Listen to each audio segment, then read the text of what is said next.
Here!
Memory 312. Julian leans against Michaela's car, running his finger along the passenger door. He tugs at his arm warmer, looking up to see Michaela leaving her house and heading his way, a slight hop in her step. She's the one person who gets him, scars and all. She holds up a set of car keys. Got him. Julian never had a doubt. Michaela's mom isn't the type to put up barriers around her daughter. She wants her to be happy, especially after her father's death, even if it means sending her off to explore an abandoned roadside hotel that's said to be haunted. Julian pitched the idea for the road trip last week. It's been too long since they swapped the horrors of high school for a different kind. They can check out the old murder site, and Michaela can find inspiration for her stories while he shoots footage for his rural decay documentary. Somewhere in there, maybe he could vent his frustrations a bit. Between school, family, and assholes, his veins feel like they're going to burst. They get into the car, and Julian grabs the CD case off the dash. It's filled with generic silver discs, titles written on them with black marker. Most are filled with songs that Julian and Michaela chose together. He glances over at Michaela, waiting for her to start the car. Her fingers are pattering along the steering wheel. Hold on, I invited... there she is. The back door opens and a figure clad in black with a hint of pink shuffles in. Sable. His bangs drift down his forehead, obscuring his rolling eyes. He doesn't like surprises. His voice is tinged with disappointment when he speaks. Hey, Sable. She says hi in her dead girl tone, so low on emotion that he barely catches the hidden meaning in it. I didn't expect you here either.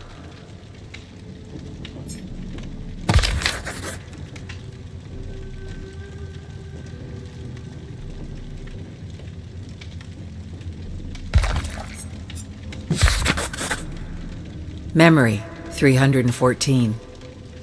Julian peers through the passenger window. The pissed-off lyric carpet and upholstered chairs. Michaela runs over to the desk service bell, taps it, and smiles as a ding echoes through the lifeless room.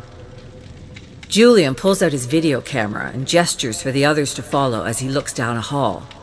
Sable calls for him to wait. From a backpack, she grabs a box of salt and spills it into a circle. We do a seance first. You don't barge in without saying hi to the spirits. Michaela takes a seat beside Sable. Julian begrudgingly follows suit. Sable pulls out an audio recorder, then goes through a process involving incense, effigies, and an offering bowl. She opens a string-wrapped cloth to reveal a small knife. Julian recoils at the sight of the blade, tugging nervously at his arm warmer. Seriously? We're going from spirit boards to bloodletting? Sable pushes the tip of the blade into her thumb. Calm it down. We only need a drop each. Julian grabs at Sable's wrist. I'm not doing that. Put it away.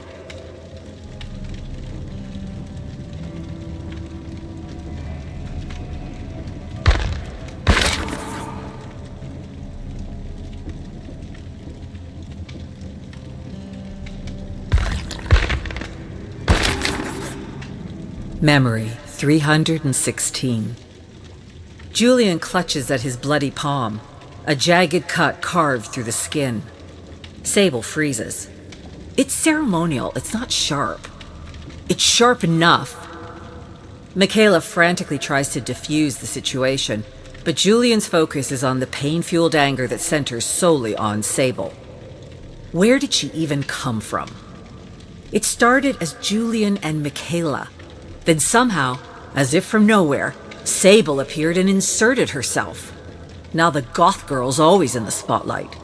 In his anger, he says this, or some of it. It's cluttered, uncertain, but raw. Sable faces down his glower. It's been me and Michaela since we were kids. You were never a part of this. You inserted yourself into our story. Julian searches for words but finds only the urge to yell. He looks to the dark hallway and chooses it over the discomfort of the now, leaving Michaela and Sable behind.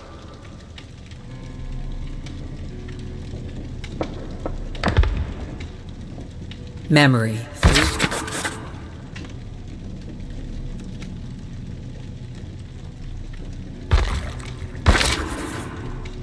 Memory, 423. Sable quietly packs up her seance gear. Michaela offers her a smile. Julian just needs a minute. I wanted to bring you two together, but maybe I shouldn't have sprung it on you. I just want everyone to get along. A sudden scream carries through the hall. Julian, then a crash. Michaela breaks into a sturdy sprint. Sable follows through darkened halls, barely able to see the walls that guide her. Somewhere she's turned around and finds herself alone. She nearly trips over Julian, his ankle wedged between broken floorboards. He gestures to a nearby door. In there, I saw. I don't know. Something came at me. Sable steels her nerves and walks to the darkened room.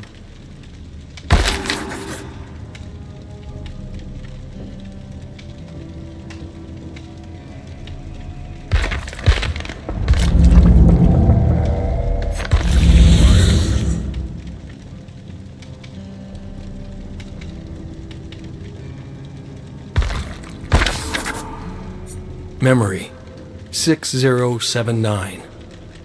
The sound of Archie's hands pounding against the door feels 100 miles away.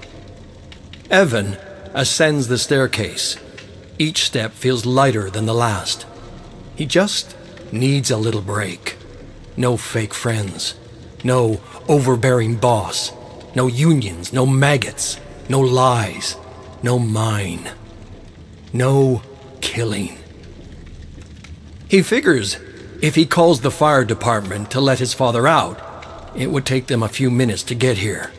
By then, he could be long gone. Find a new place to call home.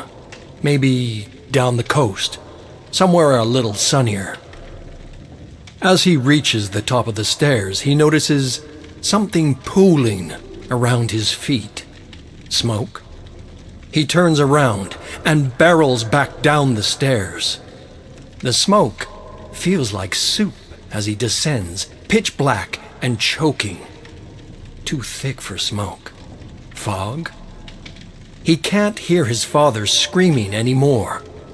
As it chokes out the light, it also seems to choke out sound. Evan calls to his father, but the fog swallows his voice. He lurches forward, arms outstretched. Each step feels like it should be the last, but the staircase keeps descending. Finally, after what feels like a lifetime, his foot hits solid ground. He places his hands on the wall, feeling his way around to the door. But these walls aren't right. Cold, rough, slick to the touch.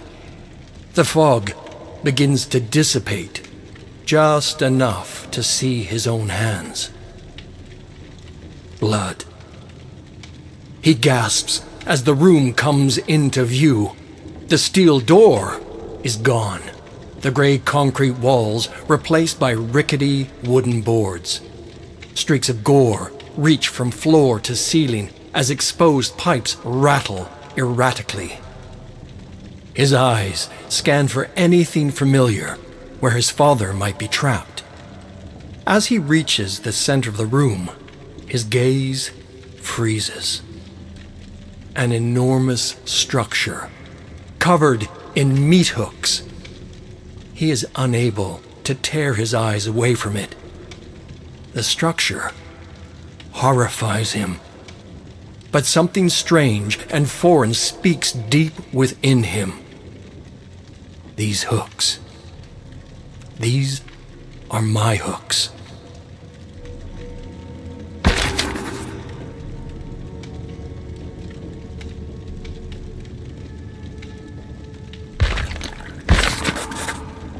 Memory 6080. The feeling in the pit of his stomach is too much for him. He turns and stumbles back up the stairs. The ascent feels endless. Every muscle in his body aches. His lungs burn.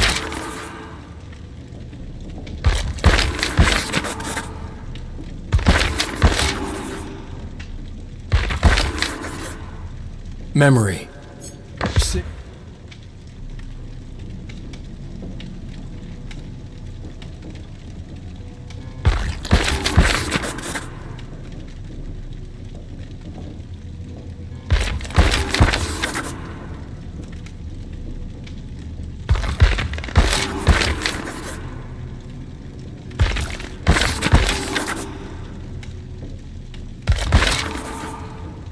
Memory.